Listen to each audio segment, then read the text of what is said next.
On this episode of Making Moves Ghana, a lot of people think that the system in Ghana is broken,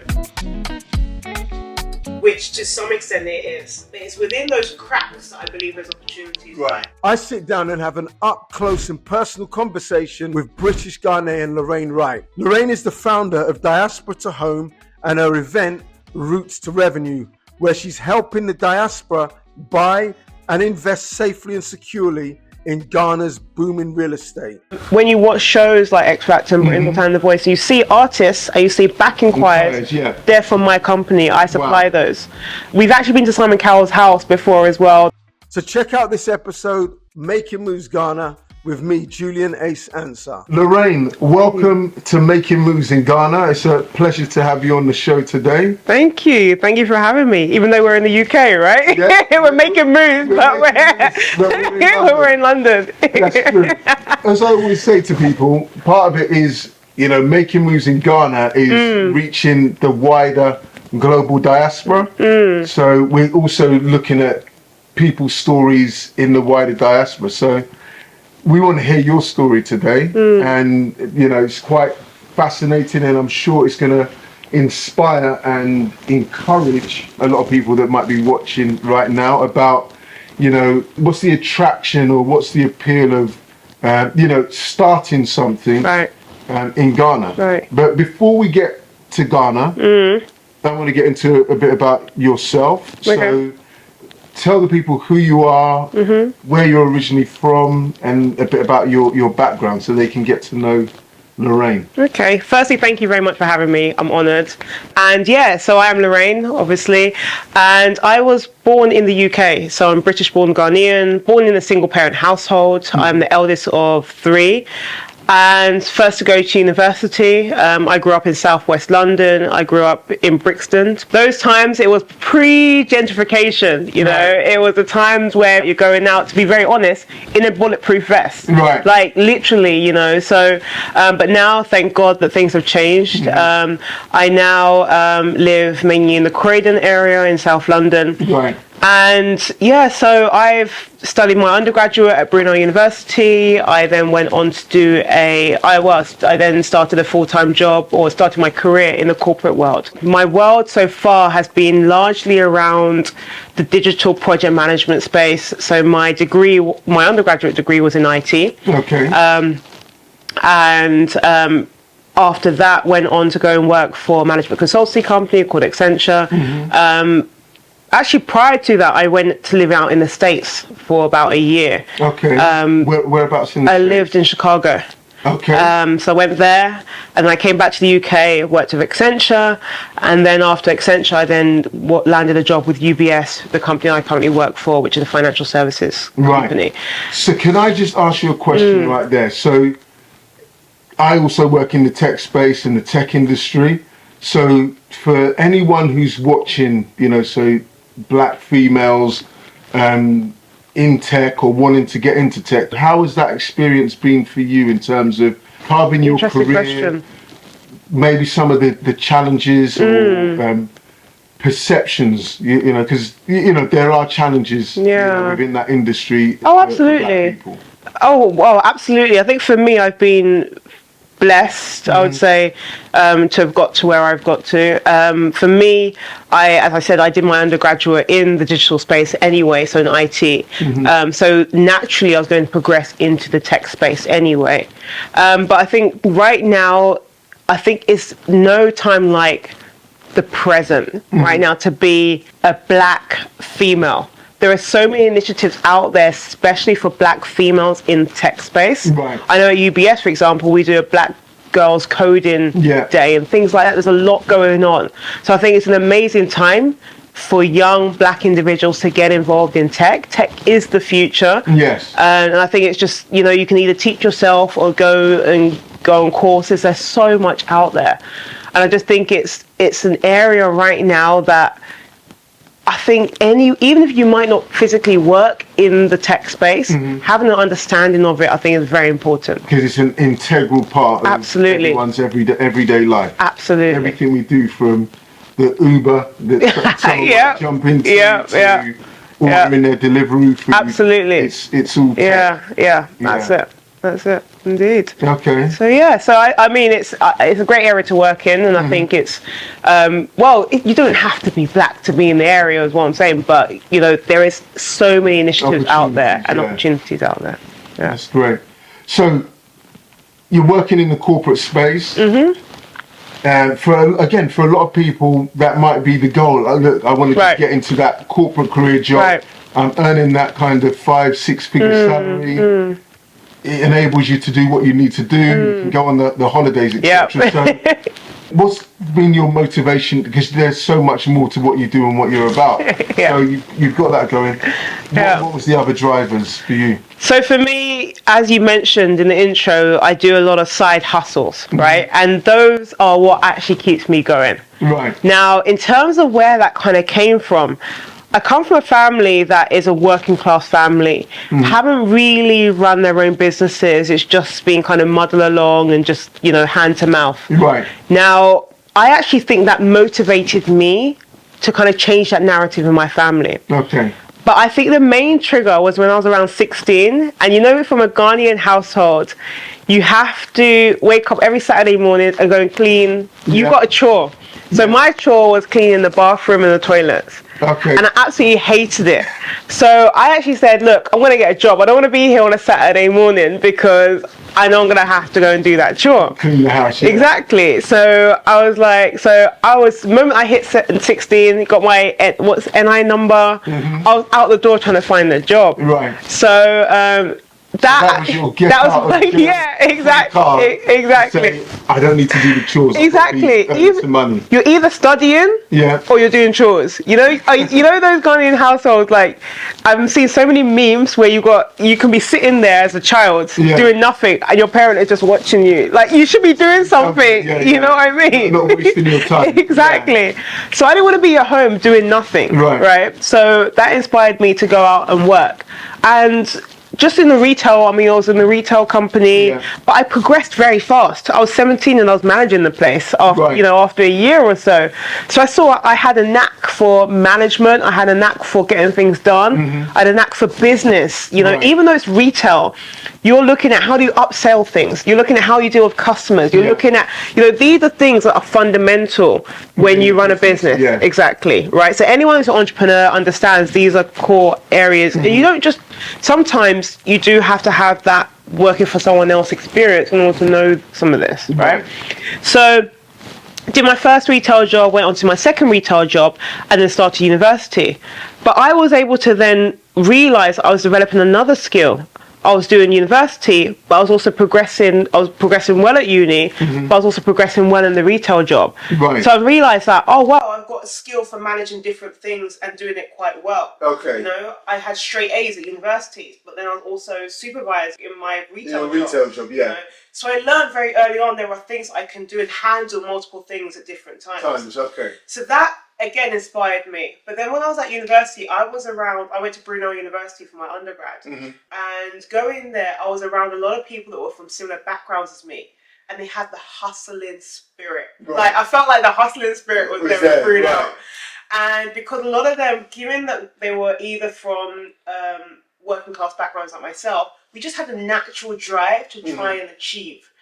And I think that was inspiring for me. And I used to do things on campus where I would sell mobile phone covers. When people were in the library, I will be going to the wholesalers and buying snacks and then selling them outside of the library. But yet I'll still getting my A's, and you know.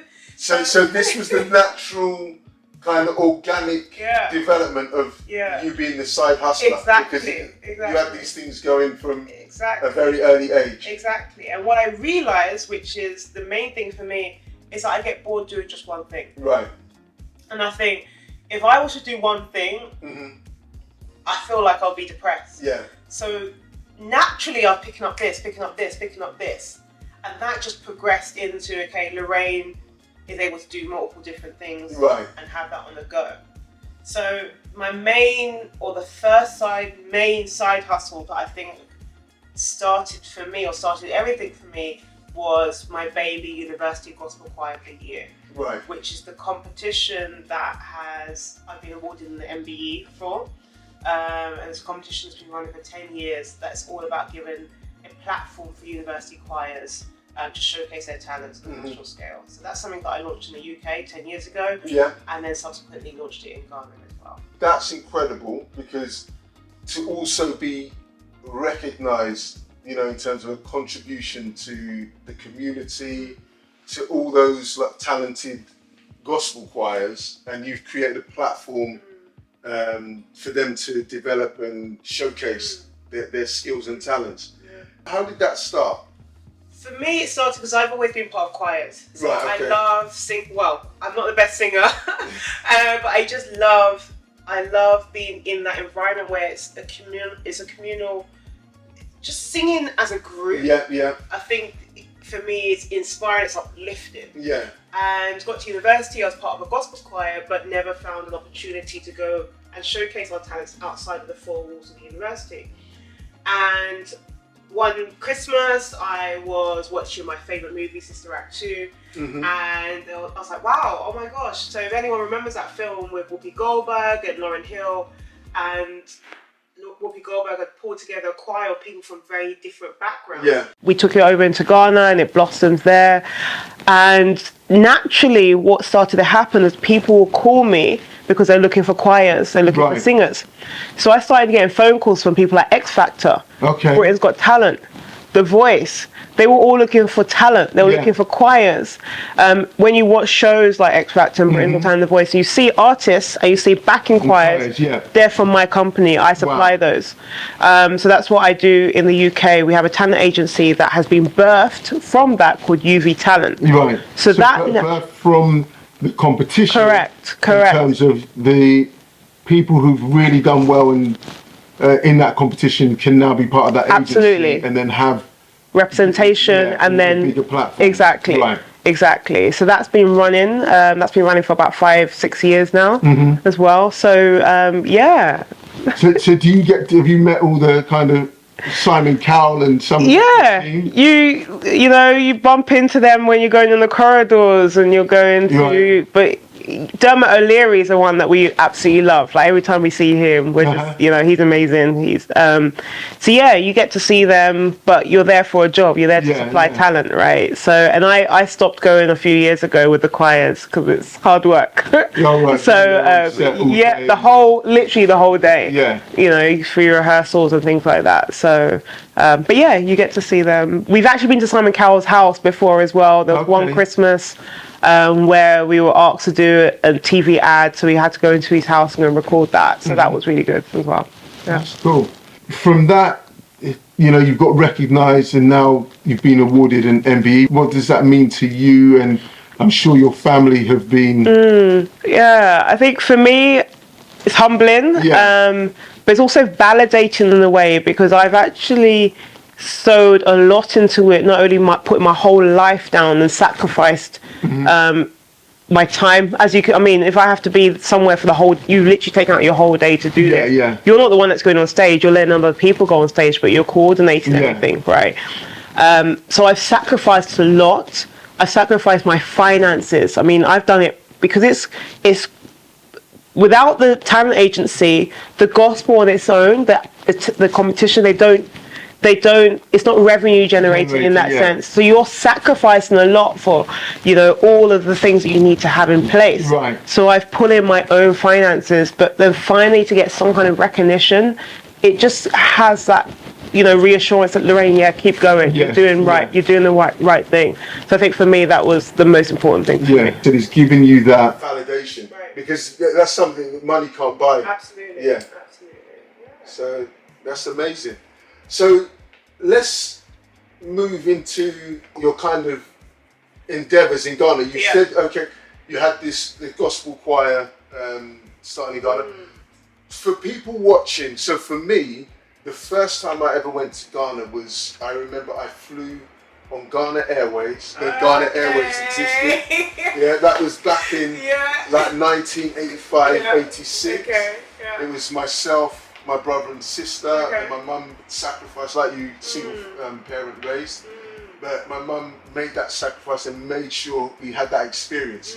So we had the whole 6 weeks That's over summer holidays in my granddad's house in Anabraka. Yeah. And we got to go, around Achimota and Circle, and my uncle took us in his banged out VW. When the roads were just hazardous from Accra all the way to Takrady. Oh wow! Yeah. No way! So it was a journey. It was a journey, but we done it, and I'm here to tell the story. So for you, when was the first time you started going to Ghana? And my mum always used to take us. Like, very similar story to you. I can't remember if we actually. I don't think we ever met Ghana Airways. I think we met BA. Right. But I do very, very well remember all the stories of Ghana Airways. And I can't remember the year that it was. I started going with my parents, my mum, every maybe 5 years or so when we were young. Right. But then I was like, I need to start going by myself and seeing things myself.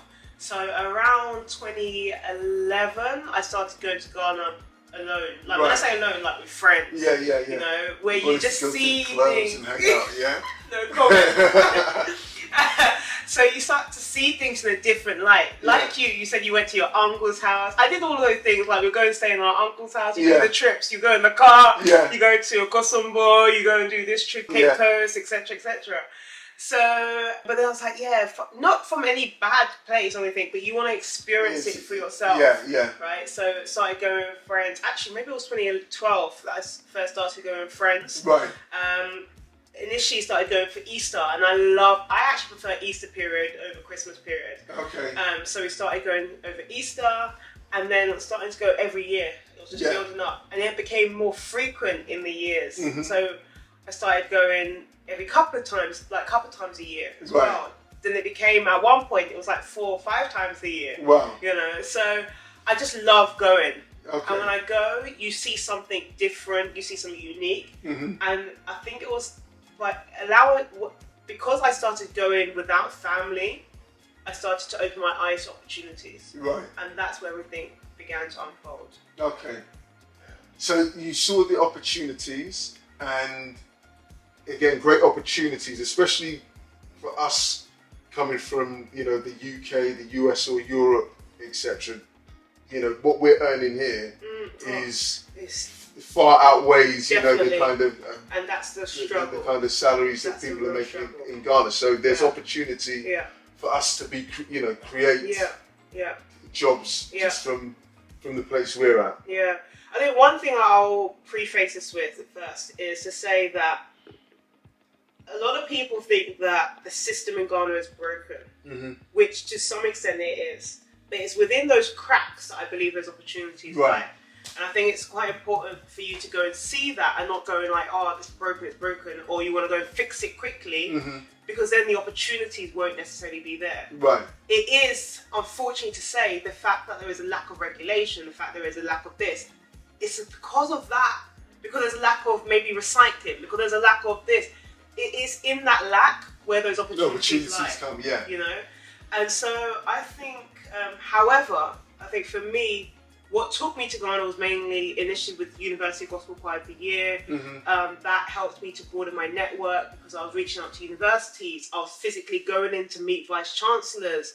I was reaching out to potential companies to sponsor the competition. Right. I was walking into Malta, into Guinness, meeting up with the head of marketing to get sponsorship, meeting with Indomie, meeting with these people, going onto TV, doing interviews. Right. That helped me to build a network already. Okay. So that was the first thing for me. That was back in 2015. Where my show then became a TV show. So I started to have friends on the ground and things like that. In fact, someone connected me to a team. His name is Michael J. He connected me from the UK. Right. He connected me to people in Ghana. So that was the first thing for me. Yeah. Building a network in Ghana is super, super important, right? You have to make the connection. You have to. Yeah. Having the diaspora versus the Ghanaians doesn't necessarily work. Yeah. It's a struggle. So coming to the second thing I started to do, just coming back to your question, what really triggered it for me is I was moving around in Ubers. Uber came to Ghana in 2017, I believe it was. Yeah. And I was moving around in Ubers, getting around because I don't like taxis. Yeah. Now, I don't like taxis because I I understand Tree, but I don't speak it. Yeah. Now, if you go into a taxi with your English accent, they will charge you more. Yeah. So I needed something that was like a bit more. And speaking about the regulation and things like that, the fact that there was deregulation in taxis caused an opportunity for Uber to come in there. Yeah. Do you see? So Uber, you now know when you get into a car, it's going to be approximately this is how much you're going to be charged, right? Yeah. So I don't go into taxis because A, safety, and B, because I don't want them to cheat me. Yeah. So I was using Ubers a lot. And going to Ubers, I started speaking to the drivers. I was like, oh, how did you get into Uber? Because Uber came before Bolt. Yeah. And I was asking them, how do you get into and I asked them like just general questions. And I started to realise that the drivers were not using their own cars. Yeah. So like, oh, so whose cars are you using? Oh, my master, my madame, or whoever may be, right, has loaned them the car to use it for them to make money. So it triggered me to think, well, I can do that. You know, so I then started to research into it, do a whole short business plan, and I happened to actually live in Switzerland during the time. Right, okay. Because of the company that I worked for, they moved me to Switzerland, so I ended up living in Switzerland for about 3 or 4 years. And being there, you can get access to left-hand drive cars. And it's very easy to get to Germany. So I started to get cars with a friend of mine from Germany and Switzerland, ship them into Ghana, and then find drivers to drive those cars on our behalf for Uber, and then pay us every week for the privilege of using the cars. Right. So that was our first kind of main hustling around, like just to see how the system works. Because that opened my eyes to how do you clear cars? Yeah. How do you find drivers? How do you register a car? I didn't know how to register a DVLA. I didn't know how. So doing those things with your literally getting your hands dirty and also getting burnt in the process. Yeah. Just teaches you. You know, you learn from it. How to clear a car, how to do duty. I didn't know all of that. How to find an agent. Trying to see the opportunity in the cracks. And it takes me back to the start of our conversation where we were talking about the importance of tech. Because Uber is a tech company. They're not a company that owns cars. They're not a logistics company. They're not a transportation company. They're tech. They just have a platform that brings everyone together. That's it. But like you said, the way their platform works, and I've seen this because I've been, all over the world. So I've used Uber in the UK, the States, in Kenya, in Ghana, and it just works. Whatever market they go into, it works. Yeah. And I think that's, like you said, that's the opportunity that people can see, which is, okay, what are everyday scenarios that bring people value or that people need those services in a fast, efficient and consistent way. Right, but also trustworthy. So I think the trust is that element. The platform has formed the trust between a driver and a passenger. Right? And I think that's the key thing. That's the key. The only thing that I don't like in Ghana is if they see that you're not paying in cash. I knew you were going to say this. This is my issue. If they see that you're not paying in cash, they're not picking you up. They cancel. They cancel it. Yeah, because I had a situation. I was like, this Uber driver was coming. I was in a rush to get somewhere. Yeah. And then he must have realised that this is you use a card payment. Yeah. So he changed it. So all the time I'm in Ghana now, I make sure I divert and make sure you divert to cash payment, because the Ghana drivers don't like the situation of they have to wait. They have to wait 3 days. 3 days or whatever. They need their money. They should car straight. It's hand to mouth, right? Yeah. So when they are getting around, they use a cash that you have given them to buy the fuel for them to continue. Now the issue I've normally faced is if you don't get into Uber with card on a Friday or a Saturday, because it's longer for them to get their card payment to be deposited into their account. So there's so many times I've been stranded because I don't have cash on. I don't carry cash. Just as a woman, I just want to carry as little things as possible, right? So I just carry my card out of safety. But then you're right. That issue is that the drivers will just end up cancelling you, or they say, I'm not taking you, and you just left by the side of the road. Yeah. So that is an issue that needs to be fixed. Yeah. However it can be fixed, we don't know, but there's an opportunity there somehow. I know the opportunity actually, because I had another situation which is, again, goes back to the point about tech, it's mobile money. Correct. So I use a platform, a mobile money platform, and I didn't have cash on me. It was on our way to church. So we got to the church, and I was rushing to go in there, and I didn't have cash. So I just said to the Uber driver, give me your mobile number. And we just done it straight away. Mobile money, brilliant. Yeah. For me, it's the fact that the card is just it's the bank account, because mobile money, you still have to transfer the money into your mobile money wallet. But the card, because the money is already in my card, that's why it's easier for me. Yeah. But you're absolutely right. Mobile money, you can use apps now like Send Wave, Tap Send, whatever, especially. And it just does it instantly. Does it instantly, and I love mobile money. Yeah. Like, it's brilliant. So again, that's just like services where there is everyday situation, everyday needs that people are going to use on a day-to-day basis. Absolutely. Where there's services and solutions that just simplify the process. But they haven't the reason why I said there's an opportunity, because they haven't officially integrated it with the Uber or the Bolt platform yet. So you can't say select mobile money, select card, select it's over cash or card. So the driver is collecting the mobile money, but it's not an official way on their platform. Right. You see. Yeah.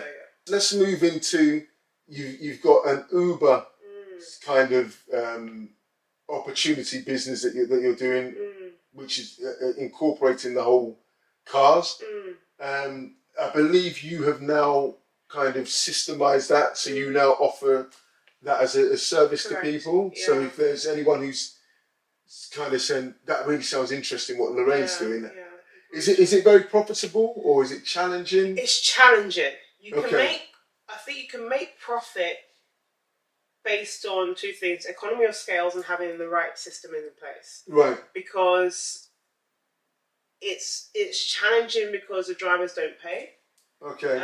It's challenging because sometimes, especially when you're away, and I think as a female, it's difficult. Sometimes the driver will take advantage. Take advantage of you.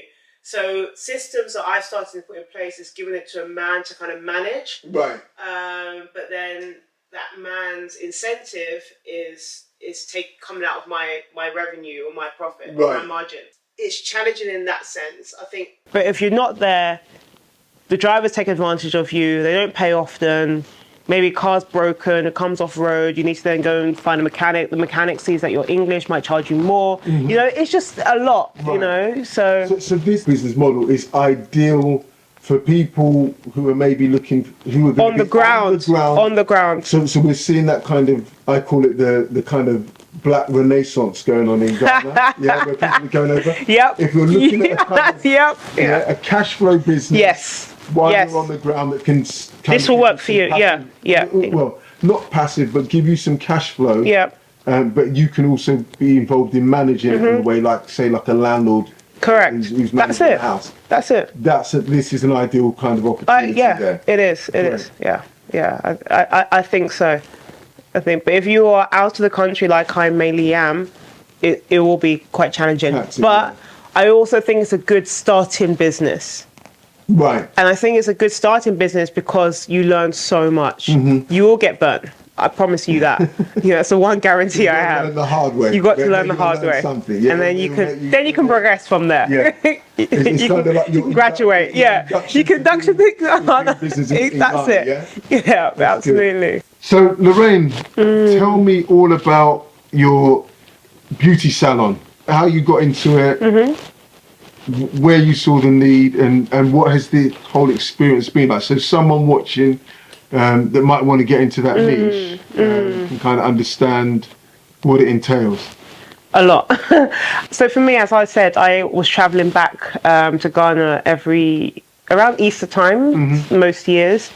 And I remember in 2018, Easter, I was in Ghana. Yeah.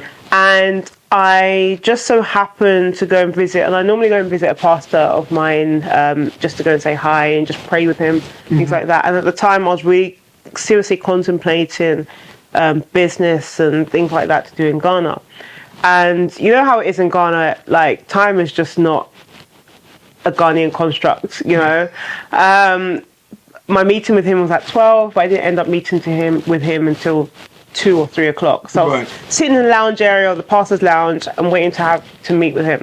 But it was actually during that moment where I was sitting in the lounge where it dropped in my spirit to open up a nail shop. it just came. Right. And for me, I do normally get my nails done. It's something that I enjoy doing when I'm in London here.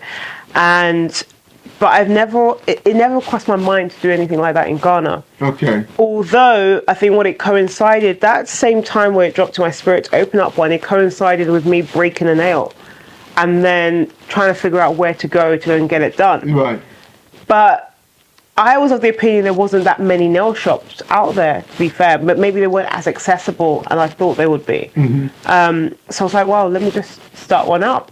So from April 2018 to December 2018, I was literally setting up a nail shop, raised capital, reached out to, because I came back to UK immediately. Yeah. I went to the Impact Hub in Accra to try and find someone who can help me with the business plan and do market research for me.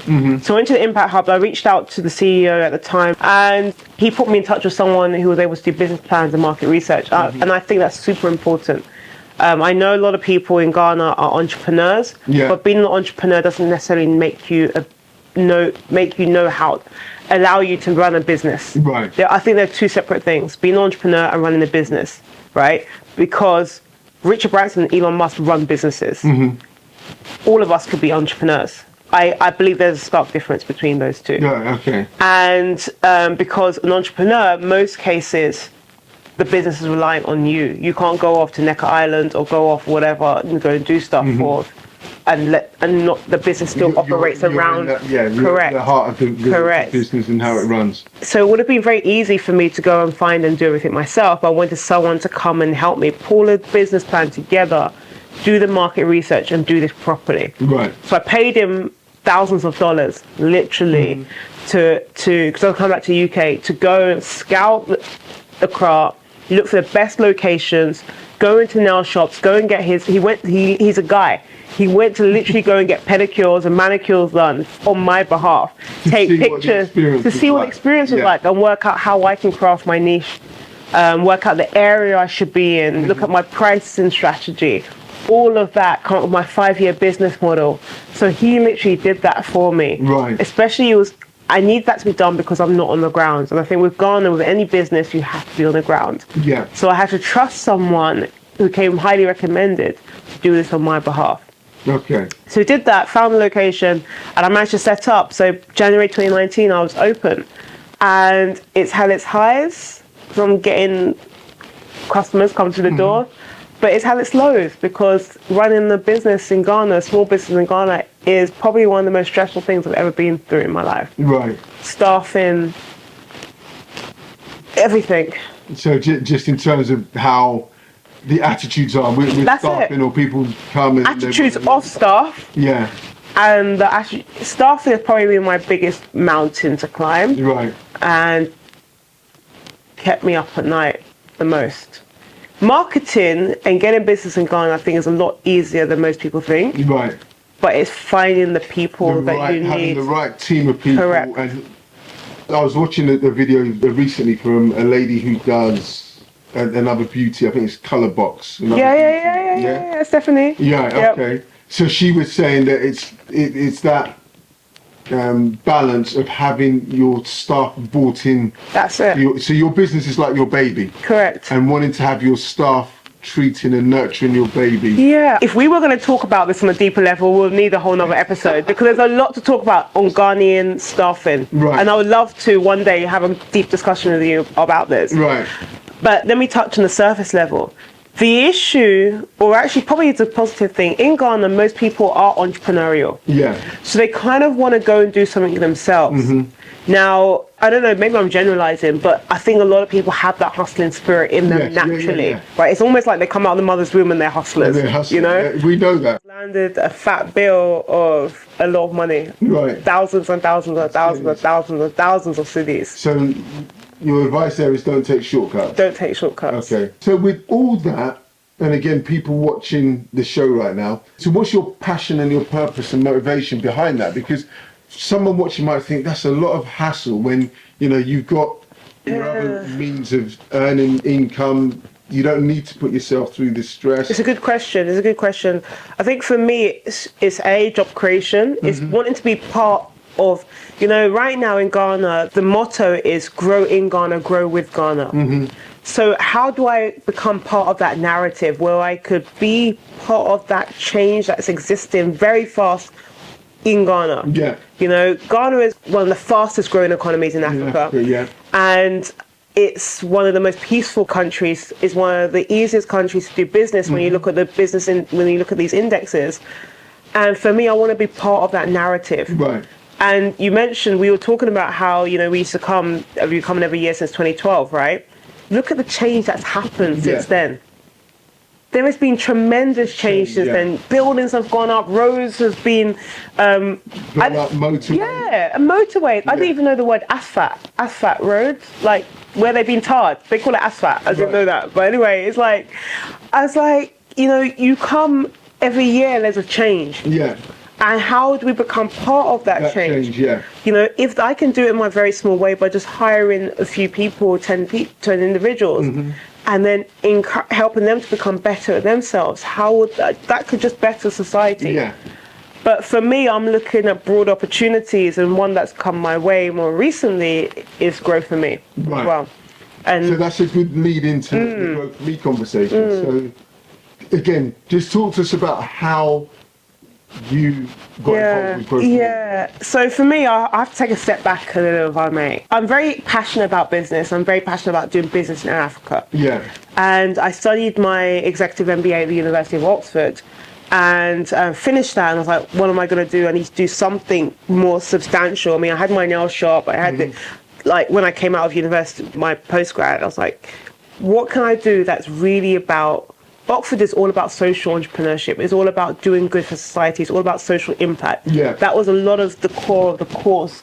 Even though it's business, Oxford are all about doing good in society. Okay. And I felt that in my spirit, I want to do something good in society, right?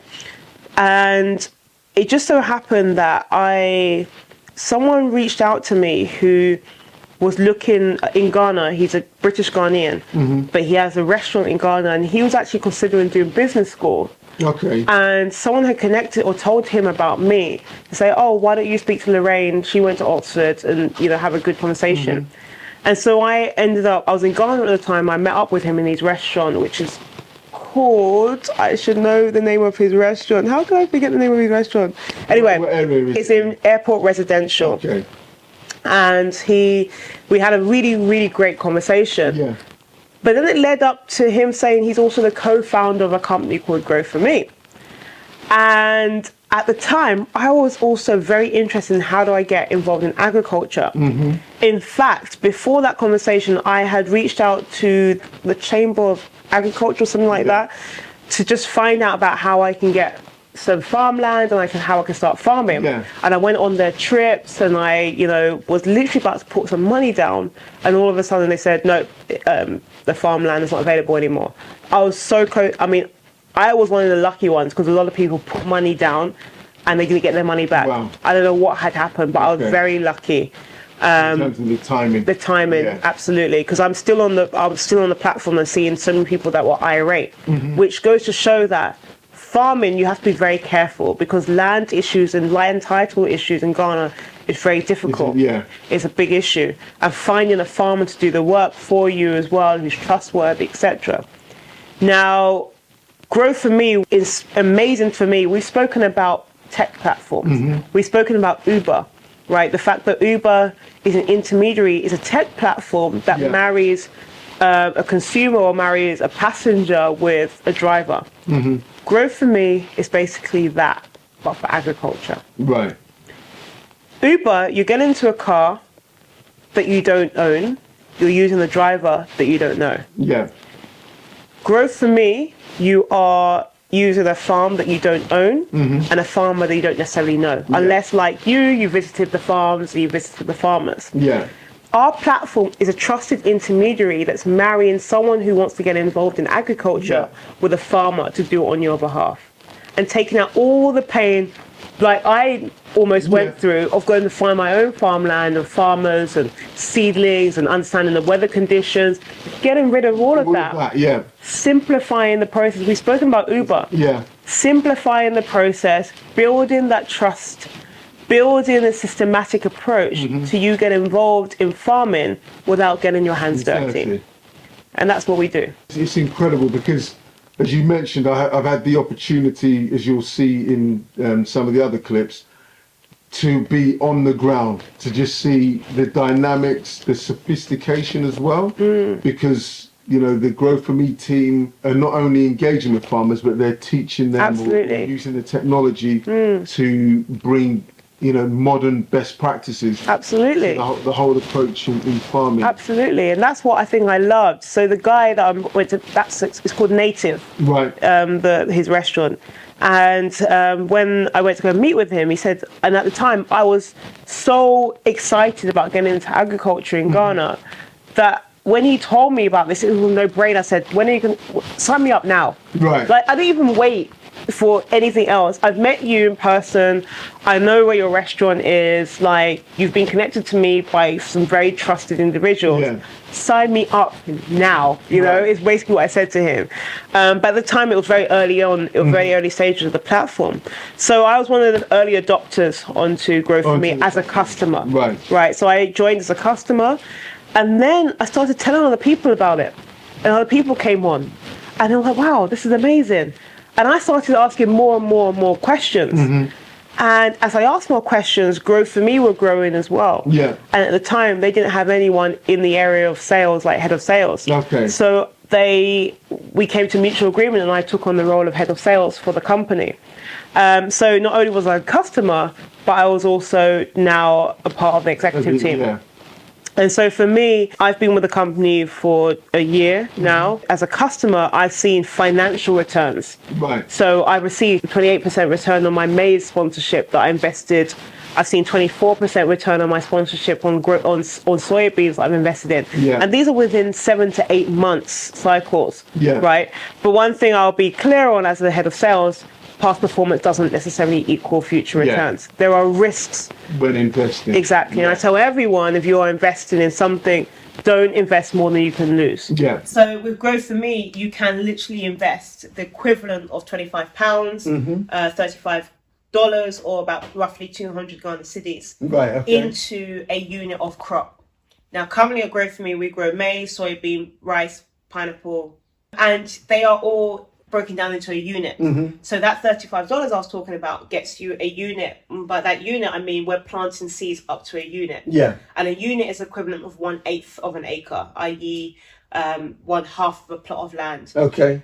And so we would work with a farmer who will grow that unit on your behalf. Now you can grow, you can buy a minimum of a unit, but you can grow as much as you want based on your budget, right? You can have $1 million budget, and you can invest it, and then we will grow on your behalf to that value. Right. So we grow it, we work with the farmer, we harvest it over time, and at the end of harvesting, we will then trade the items on the Ghana Commodity Exchange to generate a profit and a return. And that profit will then be split between you as a sponsor, the farmer, and us as a platform provider. Grow For Me. So we get 15%, just like Uber. I think Bolt gets 15%. Yeah, no, Uber gets 25%. You know, Uber gets 25%. So we get 15%. Yeah. The farmer gets 35%. Yeah. And you as a sponsor get 50%. So that's how it's split. In terms of the profit share. The profit share, yeah. Correct. So unlike other investments, you don't own an asset, you're sharing the profits. That's what it is. Everyone has skin in the game. Yeah. Everyone generates profit after the trades have been done. Right. Right. So that's great for me. The model, yeah.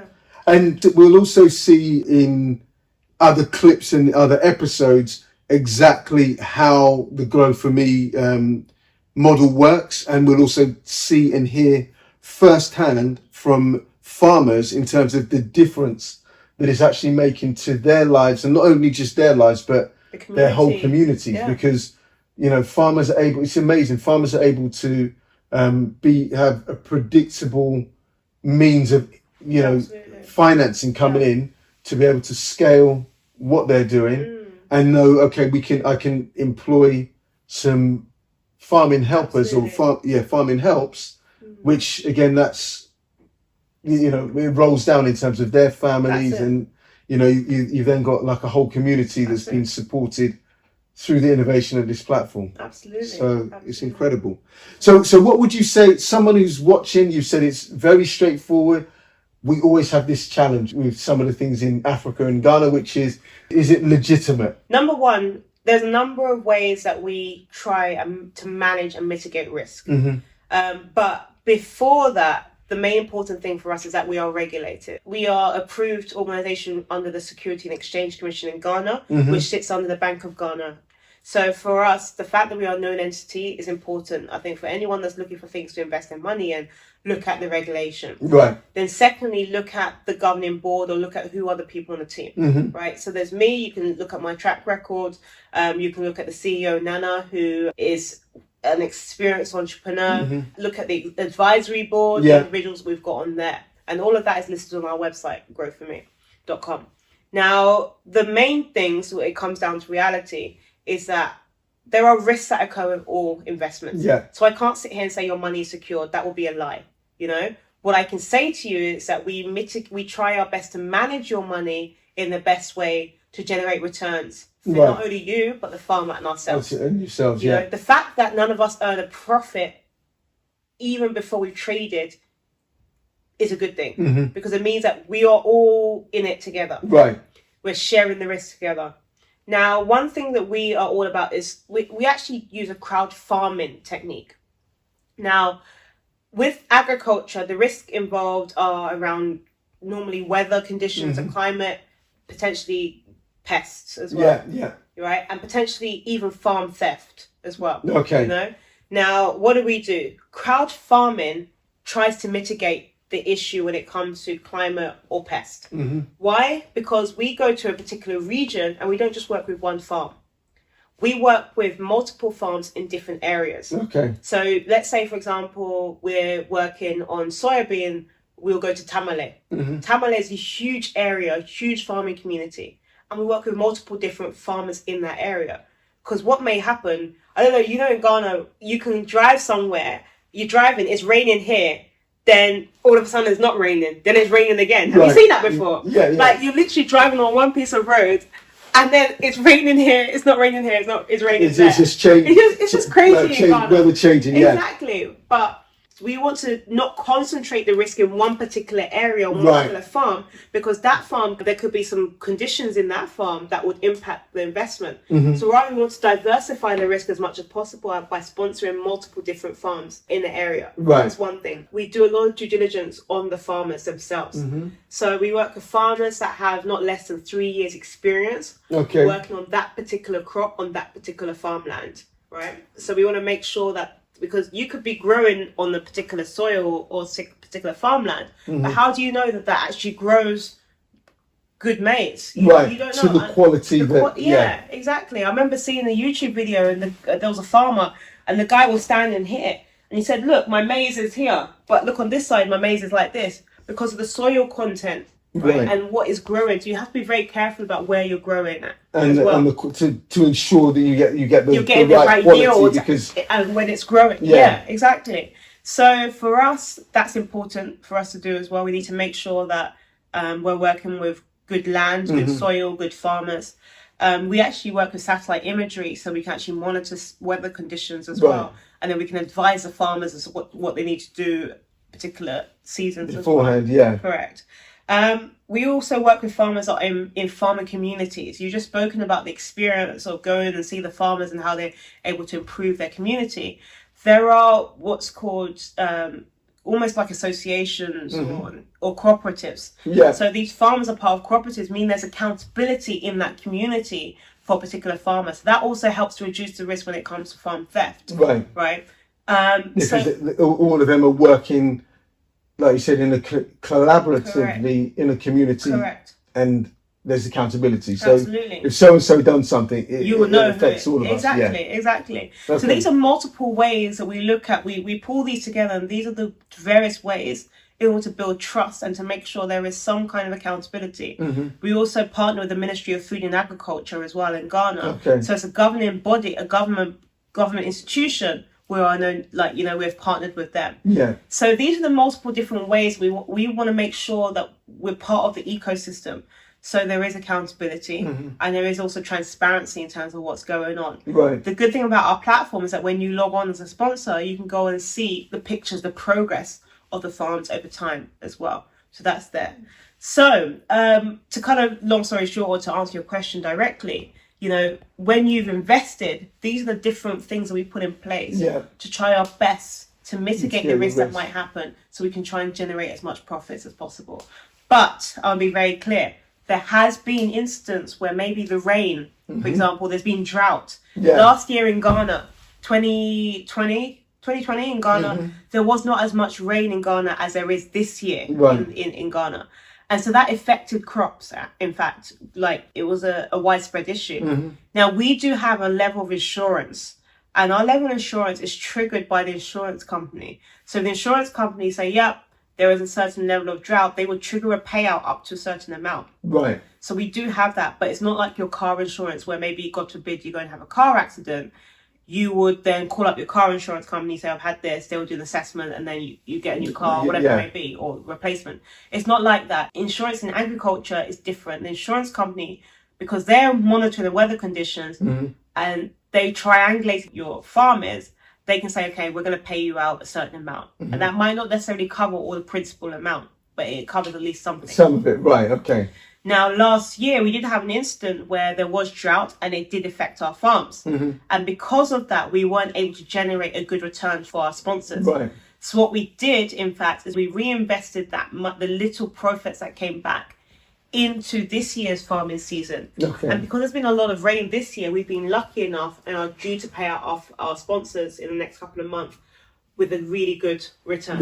Right. You know, we can't say we'll always do that, but we actually had hundreds and hundreds of sponsors and we couldn't let them down. So for us, it's very important that our reputation is on the line. We don't want to let anyone down.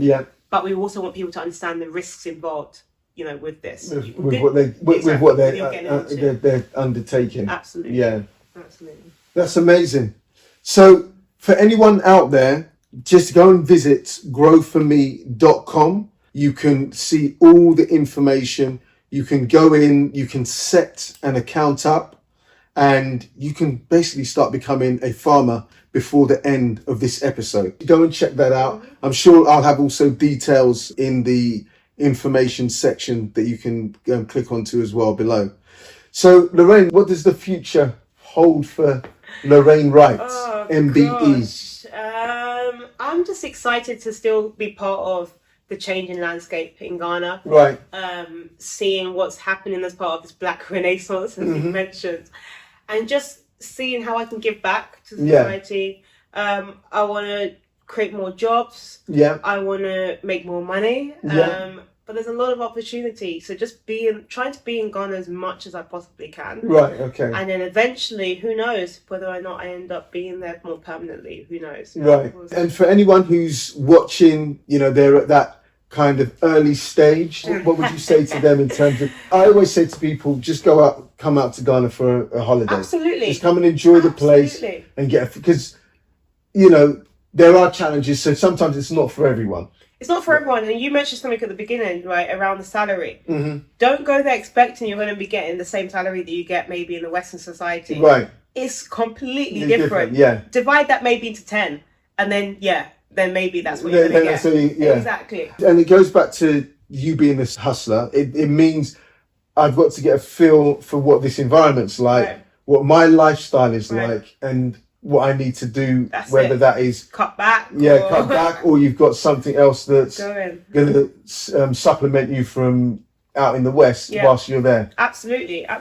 So I mean, my recommendation for individuals are, go on holiday, but also don't leave your main income until you're really, really set up and you're generating. I do it because I enjoy everything that I do. But a lot of people say, I'm just going to quit my job and go out. But you're going to have a shock of your life in terms of, you know, what you can earn out, the earning power, right? Unless, like we've just said, you can have multiple different hustles on the go. So I think it's important to go out for holiday, then maybe go out for more longer periods of time, but try and make, you know, now we're in an age where maybe you can work remotely for a little bit. Maybe go and work remotely if you've got a job in the UK or America or wherever you're watching from, and go and do that for a little while seeing and exploring the opportunities. And then I'll say just make sure you have a minimum 6 months cushion there for you so that if you're deciding to leave eventually, then do that. Accommodation's not cheap in Ghana. If you want to live how you live in the Western society, you're not going to be paying less than $1,000 a month, right? Minimum. So you need to just think about some of this stuff. And all of these factors, think about it. So, unless you want to live in a family house and, those opportunities are there. So, and data is expensive. Oh gosh, data is expensive. It's not like having Virgin Media or anything like that. And you've just got like your Vodafone phone here, where you've got to eat as much data as you want for the month. Like that. And what I tend to do, I tend to have at least 3 or 4 backups. So I have my data on my phone. Yeah. I'll have a MiFi device like a dongle. And then I'll have 2 fiber broadbands as well. I'll have an MTN and I'll have a Vodafone.